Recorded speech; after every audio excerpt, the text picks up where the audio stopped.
မင်္ဂလာပါရှင်စနေနေ့ညရဲ့ဗမာတိုင်းကြားပါတာဖြင့်တင်ဆက်မှုအစီအစဉ်မှပြန်လည်ကြိုဆိုလိုက်ပါရရှင်ယနေ့ညတင်ဆက်ပေးကြမယ့်တင်အကြောင်းအရာတွေကတော့စိုက်ပွဲတင်အကြရန်ဒေတာခန်တွေကုန်ပစ္စည်းတည်ယူရာတွေခက်ခဲများစွာကြုံတွေ့နေရတဲ့တင်နဲ့မူစေဒေတာရှိပြည်သူတွေကိုစစ်ကောင်စီမှအရေးပေါ်အစည်းအဝေးခေါ်တဲ့တင်ဆက်ပေးကြပါမယ်ကျမမွန်ကြပါရှင်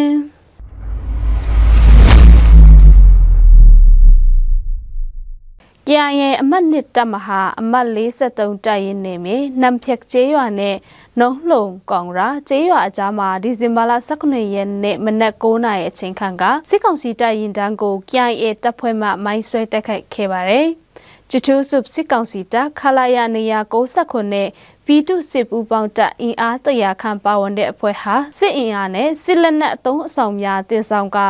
လှုပ်ရှားလာစဉ် KIA တပ်မှ၎င်းစစ်ရင်တန်းအဖွဲ့ကိုနှစ်ကြိမ်တိုင်မိုင်းဆွဲတိုက်ခိုက်ခဲ့ကြောင်းအဆိုပါတိုက်ခိုက်မှုတွေစစ်ကောင်စီတပ်ဘက်မှထိခိုက်မှုရှိခဲ့ပြီးလက်နက်ကြီးများအနီးပတ်ဝန်းကျင်ကိုပစ်ခတ်နေကြောင်းသိရပါတယ်။ထို့အပြင် KIA အမှတ်14တပ်ရင်းနှင့်မြေမှာလည်းလမုံကျေးရွာရှိပြည်သူစစ်တပ်ရဲ့တပ်စခန်းဟောင်းတစ်ခုကိုလည်းဒီဇင်ဘာလ16ရက်ညက KIA တပ်ဖွဲ့တို့တွားရောက်မိရှုဖြစ်စီခဲ့ပါတယ်။၎င်းနောက်ဒီဇင်ဘာလ19ရက်နေ့နနက်10:00နာရီအချိန်ခန့်တွင်တရားဥမှဆင်တက်လာတဲ့ကျက်လေရင်နစီမီဂျီနာဗမော်ကာလာမပေါ်ရှိနန်ဆန်ရကျေးရွာအနီးစိုက်မိုက်ပါအနီးတဝိုက်ဘုံကျဲတိုက်ခိုက်မှုတွေရှိခဲ့ကြောင်းသိရပါတယ်ရှင်။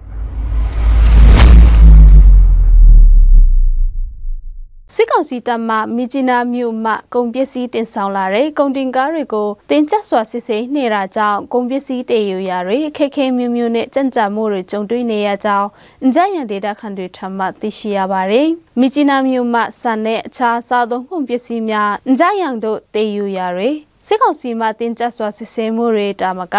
စစ်ကောင်စီစစ်ဆေးရေးဂိတ်တိုင်းကိုငွေကြေးပေးဆောင်ရတာဖြစ်ကြောင်းအကြရန်ဒေတာခန်တို့ကပြောပါတယ်။ယခုနှစ်တွင်အင်ဂျန်ရဒေတာအတွင်းရှိတောင်ရစဘာခင်းမှာ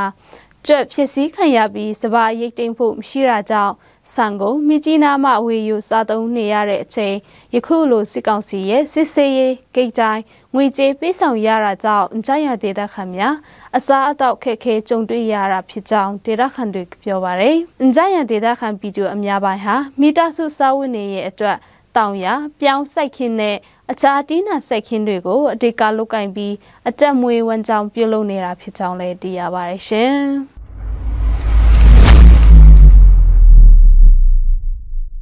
ရှမ်းပြည်နယ်မြောက်ပိုင်းကချင် Sub-State မူစေဒေတာရှိဒေတာဟန်ပြည်သူတွေနဲ့လူမှုကူညီရေးအဖွဲ့အစည်းများကိုစစ်ကောင်စီတပ်ရဲ့ခရိုင်စီမံအုပ်ချုပ်ရေးကောင်စီရုံးမှအရေးပေါ်အစည်းအဝေးခေါ်ခဲ့ကြောင်းဒေတာခန်တွေထမှသိရှိရပါတယ်။၎င်းအစည်းအဝေးမှာမူစေဒေတာရှိကချင်စာပေနဲ့ရိုးရာယဉ်ကျေးမှုအတင်းတအန်းစာပေနဲ့ရိုးရာယဉ်ကျေးမှုအတင်းရှမ်းစာပေနဲ့ရခိုင်ရိုးရာယဉ်ကျေးမှုအတင်းကရင်ရိုးရာယဉ်ကျေးမှုအတင်းနဲ့လူမှုကူညီရေးအဖွဲ့အစည်းတွေကိုအတစ်ပြုတ်ပြင်ထားတဲ့အတင်းဖွဲ့လိုက်မပုံတင်ချင်းဆိုင်ရာဥပဒေနဲ့ပတ်သက်ပြီးခေါ်ယူတာဖြစ်ကြောင်းသိရပါတယ်။